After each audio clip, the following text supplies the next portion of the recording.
ತುಮಕೂರಿನಲ್ಲಿ ಪ್ರಜಾ T V ಪ್ರಾರಂಭವಾಗಿ 1 ವರ್ಷ ಆಗ್ತಾಯಿದೆ. 1 ವರ್ಷದಿಂದ ನಿರಂತರವಾಗಿ ಒಳ್ಳೆಯ ಕಾರ್ಯಕ್ರಮವನ್ನು ಆಯೋಜಿಸಿ ಜನಕ್ಕೆ ಬೇಕಾದಂತಹ ಒಳ್ಳೆಯ ವಿಚಾರಗಳನ್ನು ತಲುಪಿಸುವಂತಹ ಕೆಲಸವನ್ನು ಪ್ರಜಾ ಟಿ ವಿ ಮಾಡ್ತಾಯಿದೆ.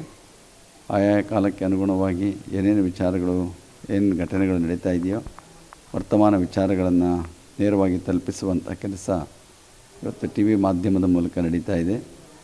ಇವತ್ತು ಟಿ ವಿ ಮಾಧ್ಯಮ ಒಂದು ಪ್ರಖರವಾದ ಮಾಧ್ಯಮವಾಗಿ ಹೊರಹೊಮ್ಮಿದೆ.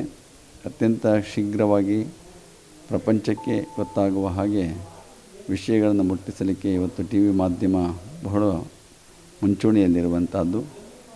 ಇಂತಹ ಒಂದು ಮಾಧ್ಯಮದ ಮೂಲಕವಾಗಿ ತುಮಕೂರು ನಗರದಲ್ಲಿ ಪ್ರಾರಂಭವಾಗಿ ಪ್ರಜಾ ಟಿ ವಿ ಅನ್ನುವ ಹೆಸರನ್ನು ಮನೆ ಮಾತಾಗಿಸಿಕೊಂಡು ಎಲ್ಲರ ಒಂದು ಪ್ರೀತಿಗೆ ಪಾತ್ರ ಆಗಿರುವಂತಹ ಈ ಪ್ರಜಾ ಟಿ ವಿಗೆ ಈ ವರ್ಷದ ವಾರ್ಷಿಕೋತ್ಸವದ ಸಂದರ್ಭದಲ್ಲಿ ಅದಕ್ಕೆ ಶುಭವನ್ನು ಕೊಡ್ತೇನೆ.